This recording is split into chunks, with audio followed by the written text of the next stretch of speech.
अस्सलाम वालेकुम, this is Arham Siddiqui. जैसे कि मेरी चंद पिछली वीडियोस में हम लोग ने डिस्कस किया जो सोसाइटी सुपर हाईवे पे थी, उसके बाद हमने डिस्कस किया Malir expressway and how does Malir expressway is basically affect किस तरह कर रहा है, कितना उसका पॉजिटिव इम्पैक्ट आएगा बहरिया टाउन में। तो इसी सिलसिले को जारी रखते हुए आज की वीडियो होगी बहरिया स्पोर्ट्स सिटी के बारे में।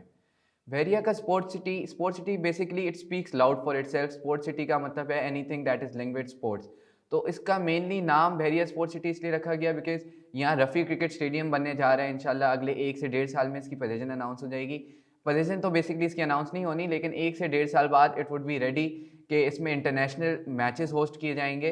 It would be the most unique cricket stadium of Pakistan. इसमें पाकिस्तान में अभी तक अगर हम बात करते चलें, नेशनल स्टेडियम है कराची में, लाहौर में कद्दाफ़ी स्टेडियम है, बट वो जो एक इंटरनेशनल स्टैंडर्ड का स्टेडियम होता है जिसको आप सोचते हैं लॉर्ड्स है, एमसीसी है, ऑस्ट्रेलिया के स्टेडियम्स हैं, उस तरह का हमारे पास अभी तक एक भी स्टेडियम नहीं बन पाया।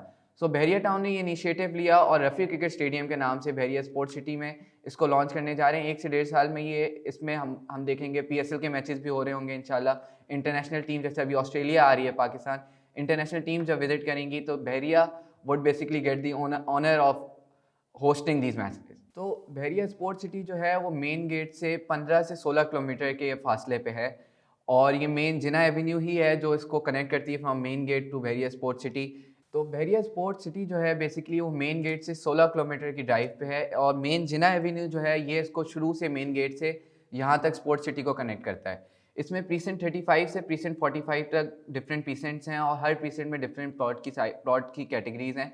इसमें जो हमारे पास सबसे ज़्यादा प्लॉट जो अवेलेबल हैं वो 250 स्क्वायर यार्ड्स की कैटेगरी मिलती है और 500 स्क्वायर यार्ड्स की रेजिडेंशियल प्लॉट्स की कैटेगरी मिलती है। और इसमें जो सबसे मेन जिस वजह से sports city other than Rafi cricket stadium जाना जाता है that is sports city villas. Sports city villas जो है 60 से 70% sports city villas already acquired हैं और लोग वहाँ पे रह रहे हैं। वहाँ तमाम सहूलियात जितनी एक डेली रूटीन के लिए चाहिए होती हैं वहाँ हैं। वहाँ आपके पास उनका मार्ट भी अवेलेबल है, सराउंडिंग में आपके पास छोटी से छोटी चीज़ भी मिल जाती है। और इसमें इसके जो रेट्स मैं अगर आपको बताता चलूँ, दो के बहरिया के रेट्स डेली फ्लक्चुएट कर रहे होते हैं, बट इसके रेट समथिंग अराउंड 2.5 करोड़ इस पे है डिपेंडिंग ऑन दी लोकेशन। अगर लोकेशन थोड़ी पीछे की है तो वो रेट थोड़ा कम हो जाता है। अगर कॉर्नर तो नहीं होता खैर विला में, बट अगर अच्छी लोकेशन पे विला है तो आपके पास इसके रेट्स थोड़े से हायर साइड पे चले जाते हैं। इसमें बहरिया स्पोर्ट्स सिटी में इसके साथ साथ दूसरी जो चीज़ है most important that is Eiffel tower. Eiffel tower इस वक्त फंक्शनल है, आपके पास आईफिल टावर की लिफ्ट भी चल रही है, लोग ट्रैवल कर रहे हैं, लोग आईफिल टावर आ रहे हैं। आईफिल टावर में अगर आप आईफिल टावर विजिट करना चाहते हैं तो आईफिल टावर में एंट्री फीस तो सिर्फ 200 रुपीज़ है अगर आपको नीचे से आईफिल टावर देखना है, आईफिल टावर का पार्क देखना है। बट अगर आप चाहते हैं कि आप आईफिल टावर की लिफ्ट यूज़ करें और ऊपर जाके बहरिया का एक खूबसूरत व्यू देखें जिसमें बहरिया की जो स्काई लाइन है, मेन जिना एवेन्यू पे जितने ऑफिस हैं, बहरिया को देखना चाहते हैं तो उसमें 1000 रुपीज़ पर हेड आपका आईफिल टावर का टिकट है जिसमें वो आपको ऊपर लेके जाएंगे। Other than that Eiffel tower की जो सराउंडिंग्स हैं उसमें आपके पास 1000 स्क्वायर यार्ड्स के भी प्लॉट्स हैं और 500 स्क्वायर यार्ड्स के भी प्लॉट्स हैं that are very hot plots in Bahria town basically. अच्छा, इसके साथ साथ मैं आपको बताते चलूँ कि अलॉन्ग विद आईफिल टावर हमारे पास है बहरिया का जो क्रिकेट ग्राउंड जिसके बारे में मैंने आपको बात की that is Rafi cricket stadium. Rafi cricket stadium is going to be the largest cricket stadium of Pakistan. It is going to be the first stadium that is built per ICC standards. अभी तक हम लोग क्योंकि हमारे काफ़ी अरसे से पाकिस्तान में इंटरनेशनल मैचेस नहीं हो रहे थे after that Sri Lankan incident, but उसके बाद से हमने नेशनल स्टेडियम तो बिल्कुल ही ख़त्म हो गया था, उसको हमने वापस से एक दफ़ा फिर रेनोवेट किया। But again it is not according to ICC standard. हमारे पास पाकिस्तान में कोई भी स्टेडियम ऐसा नहीं है जिसमें हमारे पास प्रॉपर ड्रेसिंग रूम्स हों, प्रॉपर कमेंटेटर रूम हो, ये सारी चीज़ें हों। जो एक क्रिकेट फ़ैन है जिसको क्रिकेट के बारे में पता है वो मेरी बातों से रिलेट कर सकते होंगे, उनको समझ आ रहा होगा मैं क्या बोल रहा हूँ। बट जो ये रफ़ी क्रिकेट स्टेडियम है ये आईसीसी के स्टैंडर्ड्स के मुताबिक बनेगा। It will have numerous facilities including gym होगा, इसमें इंडोर स्विमिंग पूल होगा, इंडोर क्रिकेट अकेडमी होगी, डिफरेंट आपके पास इंडोर पिचेस होंगी और इसके साथ जिसको हम नेट्स कहते हैं जब क्रिकेट प्रैक्टिस की जाती है वो भी इसमें सारी चीज़ें होंगी। अच्छा, इसको हम एक्सेस करेंगे थ्रू मेन जिना एवेन्यू ही से इसको एक्सेस किया जाएगा मेन गेट से। जब आप स्पोर्ट्स सिटी की तरफ आएंगे तो जिना एवेन्यू से इसका रोड निकलता है। तो इसमें आपके पास देखिए नेशनल स्टेडियम और कद्दाफ़ी स्टेडियम।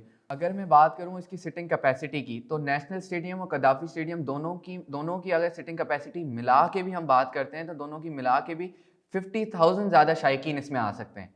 और इसके साथ साथ 10,000 गाड़ियों की पार्किंग स्पेस भी है विच इज़ फिनोमिनल। बिकॉज अगर आप कराची की बात करते हैं या नेशनल स्टेडियम, जो लोग अभी पीएसएल के मैचेस देखने गए हैं उनको ये बात पता होगी उनको कितनी दूर गाड़ी पार्क करते होते थे टाइम मेडिकोस की तरफ, या अगर आप एक्सपो सेंटर की तरफ गाड़ी पार्क करें तो वहाँ आपको पार्किंग मिलती थी which is a very much towards hassle, और आपको तकलीफ होती थी वहाँ वॉक करने के लिए। बट यहाँ इस तरह नहीं है, यहाँ आपको 10,000 गाड़ियों की पार्किंग होगी एंड ऑन एन एवरेज हर गाड़ी में अगर 2 से 3 लोग भी आते हैं तो it is basically enough to accommodate everyone in the stadium. तो रफ़ी क्रिकेट स्टेडियम जो है ये चारों तरफ से डीएचए स्पोर्ट्स सिटी के प्रीसेंट से कनेक्टेड है, और इसके जो प्रीसेंट्स हैं that will be the most demanded and the most hot precincts in future.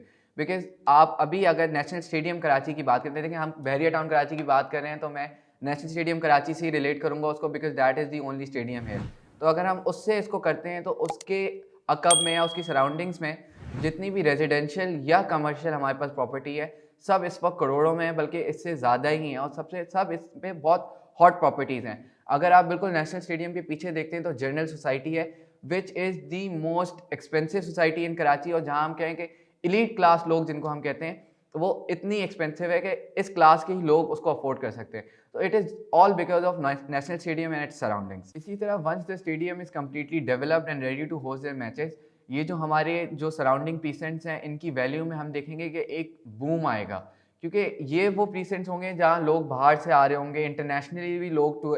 अब जैसे हमारे पास इंटरनेशनल मैचेस होते हैं या आईसीसी का कोई वर्ल्ड कप है, जैसे पाकिस्तान को 2025 आई थिंक उसकी चैंपियंस ट्रॉफी होस्ट करने का मिला है, तो ये पॉसिबली कराची के मैचेस जो हैं वो यहाँ होस्ट किए जाएंगे। तो बाहर से भी हम, जैसे हमारे पास भी जो इंग्लैंड में मैचेस होते हैं या ऑस्ट्रेलिया में मैचेस होते हैं, तो डिफरेंट कंट्री से सब लोग मैचेस देखने आते हैं।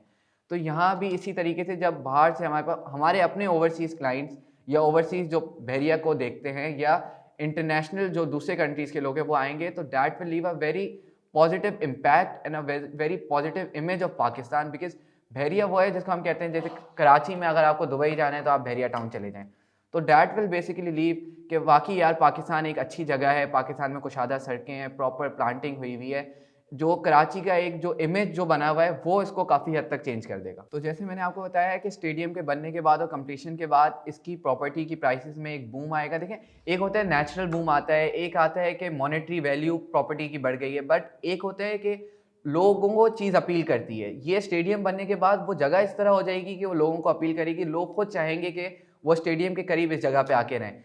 तो I think this is the best time you can invest in. आपको इस वक्त अच्छे रेट्स पे प्लॉट्स मिल जाएंगे, और वो अगर आप आज एक्वायर कर लेते हो, अगले आने वाले चंद सालों में आपको बहुत अच्छा रिवॉर्डिंग इसका रिटर्न मिलेगा। जो आप एक पर्टिकुलर प्रॉपर्टी में इन्वेस्ट इसलिए किया जाता है ताकि आपको अच्छा रिटर्न ऑन इन्वेस्टमेंट मिल जाए। तो I think this is the best place to invest in Bahria town currently, and I hope कि बहरिया स्पोर्ट्स सिटी और रफ़ी क्रिकेट स्टेडियम जल्दी डेवलप हो जाए ताकि पाकिस्तान में होने वाले मैचेस इधर हों और कराची एक दफ़ा फिर से उभर के सामने आए। तो ये थी एक वीडियो जिसमें मैंने आपको बहरिया स्पोर्ट्स सिटी के बारे में बताया, रफ़ी क्रिकेट स्टेडियम के बारे में बताया, और ये बताया फ्यूचर में इसकी क्या वैल्यूज़ हैं, क्या प्रॉस्पेक्ट है रफ़ी क्रिकेट स्टेडियम की वजह से बहरिया स्पोर्ट्स सिटी का। तो I will be coming up with the similar videos. मैं आपको बताता रहूँगा कि बहरिया में और कहाँ कहाँ आप इन्वेस्टमेंट कर सकते हैं जहाँ आपको बेहतर रिटर्न मिले, और सुपर हाईवे पे भी आप कहाँ इन्वेस्ट कर सकते हैं विद मिनिमल इन्वेस्टमेंट रेट जहाँ आपको अच्छा रिटर्न मिले। Stay tuned till the next video. अल्लाह हाफ़िज़।